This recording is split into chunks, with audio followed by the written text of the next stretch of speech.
My name is Samuel Carter. I am 61 years old. For most of my life, I believe that love was proven by sacrifice, that if you gave enough of yourself, people would see your worth without needing to be reminded. I believed family bonds were unbreakable, no matter how much they were tested. That belief stayed with me for decades, until one quiet evening showed me how wrong I was. I was not always an old man with careful steps and slow mornings. There was a time when I was young, restless, and full of plans. I built my life brick by brick, mistake by mistake. Nothing was handed to me. Everything I have came from long nights, missed weekends, and choices that often put responsibility before comfort. I married my wife, Laura, when I was 30. She was gentle in a way that balanced my seriousness. She laughed easily, loved deeply, and believed in people even when they failed her. Our daughter, Emily, was born 2 years later. From the moment I held Emily in my arms, something inside me changed. The world felt heavier, but also more meaningful. For 12 years, we were a family of 3. Not perfect, but close. Then cancer arrived quietly, like an uninvited guest that never left. Laura fought bravely, but illness does not negotiate. When she passed away, Emily was 12 years old, and I was suddenly a single father trying to be strong while breaking inside. After the funeral, our house felt too large, too quiet. I remember standing in the kitchen one night, staring at the dining table. 3 chairs.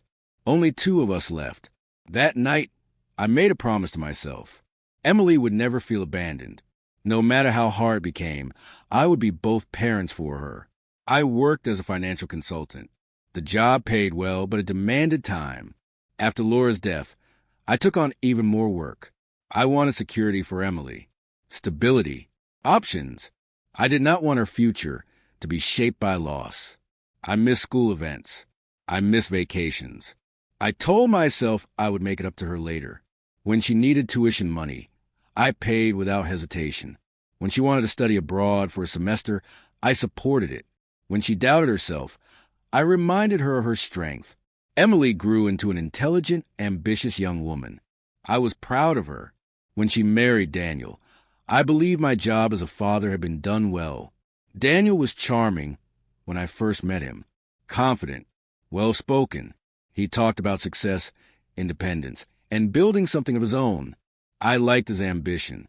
I believed it matched Emily's drive. At first, everything felt normal. Family dinners, polite conversations, occasional disagreements, but nothing serious. I offered advice when asked. I kept my distance when I sensed it was needed. Over time, small things began to change. Daniel made comments that felt unnecessary, but I brushed them off. He joked about my old-fashioned habits. He questioned why Emily still asked for my opinion on certain matters. His tone was casual, but something beneath it felt sharp. I ignored that feeling. When Emily and Daniel decided to start a business together, they came to me for guidance. I reviewed their plans, pointed out risks, and suggested safer strategies. They listened, nodded, and thanked me. A few weeks later, Emily asked if I would invest. I did not hesitate. I believed in her. I believed in family. I transferred the money quietly, without contracts or expectations. It was not a loan. It was support. Later, when they complained their apartment was too small and limiting their growth, I helped with a down payment for a house. Again, no conditions. I told myself that a father's role was to lift his child, not weigh them down with obligations. Years passed like this. Slowly, subtly, I noticed I was contacted less for conversation and more for solutions, less for my presence and more for my resources. When I visited, Daniel often stayed glued to his phone.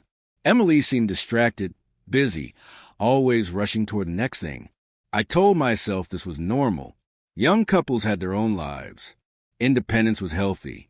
I did not want to be the kind of father who clung too tightly. Still, something inside me felt unsettled. The invitation came on a Sunday afternoon. Emily called and asked me to come over for dinner. Just family, she said. Her voice sounded neutral. Not warm, not cold. I told myself I was overthinking. I arrived on time, carrying a bottle of wine and a loaf of homemade bread. It was a recipe Laura used to make. Baking it always reminded me of simpler times. Daniel was already seated at the table when I arrived. He barely looked up as I greeted him.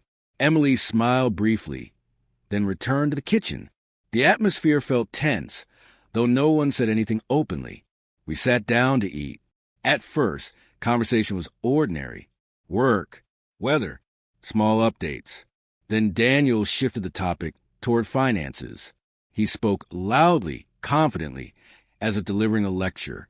He talked about responsibility, pressure, and how supporting others drained energy. His words were general, but his eyes kept returning to me. Emily nodded along. Then Daniel said something that changed everything. He said some people did not know when to step back, that they held on too long and became a burden. The table went silent. I waited. I expected Emily to laugh it off or redirect the conversation. She did neither. Instead, she quietly suggested that maybe I should focus more on my own life now. I felt something tighten in my chest. I responded calmly, saying I had always focused on her. Daniel laughed and said that was exactly the problem. Then he said it.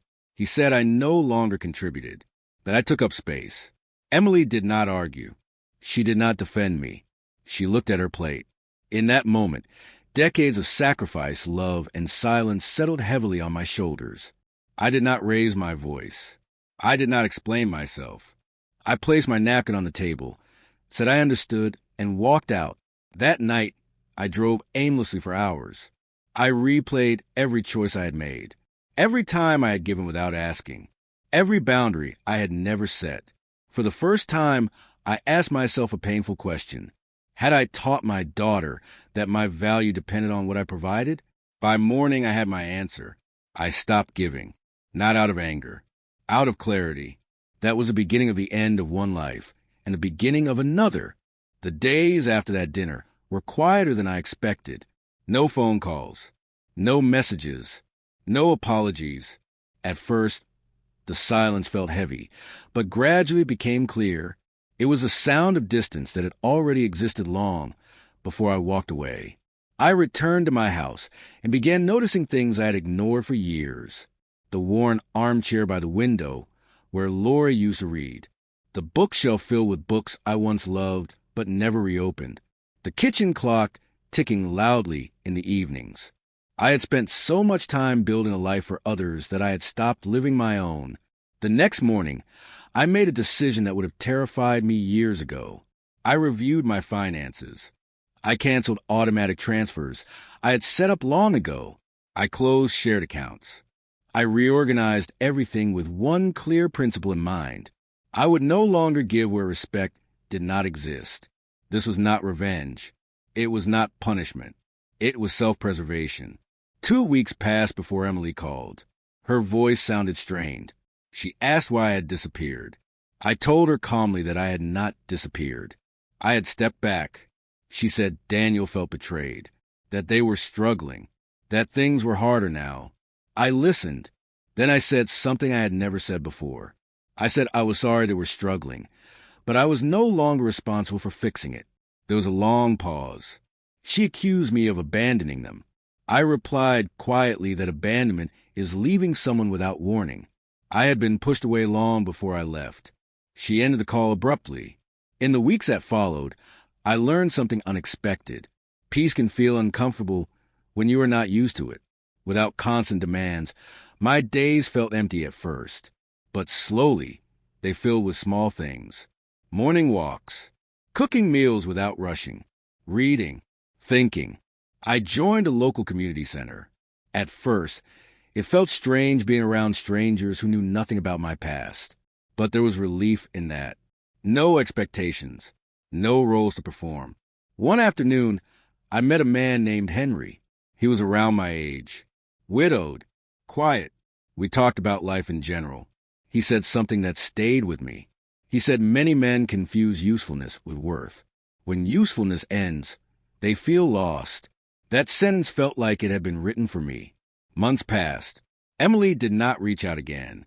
I heard indirectly that their business was struggling, that stress had taken over their home. I felt sadness, but also acceptance. I could not save them from the consequences of their choices. Then one evening, there was a knock at my door. It was Daniel. He looked different, thinner, tired. His confidence was gone. He asked if we could talk. I invited him in. He spoke first. He said he had been wrong, that he had mistaken generosity for weakness, that he felt threatened by my presence and tried to diminish it. He admitted he had encouraged Emily to distance herself from me, believing independence meant cutting ties. I listened without interrupting. He said losing my support forced him to face his own limitations. That responsibility felt heavier, without someone to lean on. He apologized. When he finished, he waited. I could see expectation in his eyes. Hope, fear. I told him I accepted his apology. But forgiveness did not mean restoration. Trust once broken does not rebuild itself simply because someone regrets the damage. He asked if things could go back to how they were. I shook my head. I told him that version of me no longer existed. When he left, I felt no triumph, only calm. A week later, Emily came to see me. She looked unsure, like a child again. She apologized for staying silent at the dinner table. She admitted she had allowed comfort and dependence to blur respect.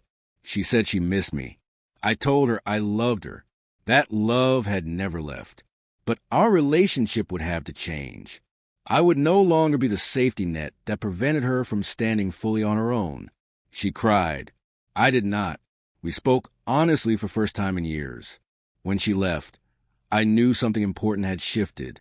Not everything was healed, but something was real again. That night, I sat alone at my dining table. I noticed how quiet the room was, and for the first time, I did not feel invisible. I understood then that walking away had not ended my life. It had returned it to me. Time has a way of settling things once emotions stop shouting. After that conversation with Emily, life did not suddenly become perfect, but it became honest. And honesty, I learned, is far more valuable than comfort built on silence. Weeks passed, then months. Emily and I spoke occasionally. Our conversations were careful, measured. We talked about ordinary things. Her work, my health, small moments. We avoided deep waters at first, not because we were afraid, but because we were learning how to speak again without expectations. Daniel stayed distant. I did not mind. Some connections are not meant to be rebuilt. They are meant to be understood and then released. I focused on myself in ways I never had before. I traveled alone for the first time in my life. Nothing extravagant, just quiet places where no one knew my name. I sat in cafes watching strangers live their lives. I realized how much of my identity had been tied to being needed. Without that role, I felt lighter. One afternoon, while walking through a park, I saw a father helping his young daughter learn how to ride a bicycle. He ran behind her, steadying the seat, then slowly let go. She wobbled, panicked, then found her balance. The father did not chase her. He watched, ready, but not interfering. That image stayed with me. I understood something I wish I had learned earlier. Love is not holding on forever. Love is knowing when to let go so someone can stand on their own. Emily eventually told me their business had failed. Not dramatically, just quietly. They had made mistakes, taken risks they were not ready for.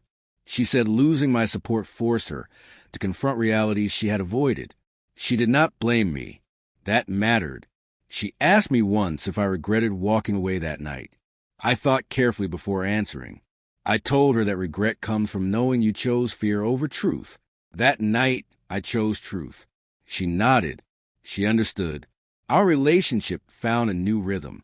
We met for coffee occasionally, sometimes for dinner, but never at that old table.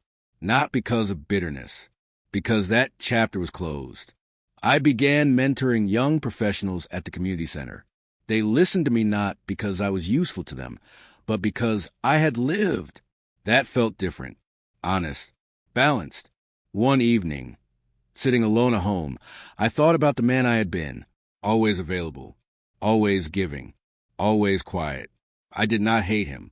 He did what he thought was right. But I was grateful I no longer needed to be him. Respect, I learned, cannot be demanded, but also cannot survive where boundaries do not exist. Walking away was not about teaching anyone a lesson. It was about teaching myself one. Now, when I sit at my dinner table, the silence no longer feels empty. It feels peaceful. Every chair is chosen. Every presence is intentional. If someone were to ask me what I gained by walking away, I would say this: I gained myself, and that is something no one has the right to take away.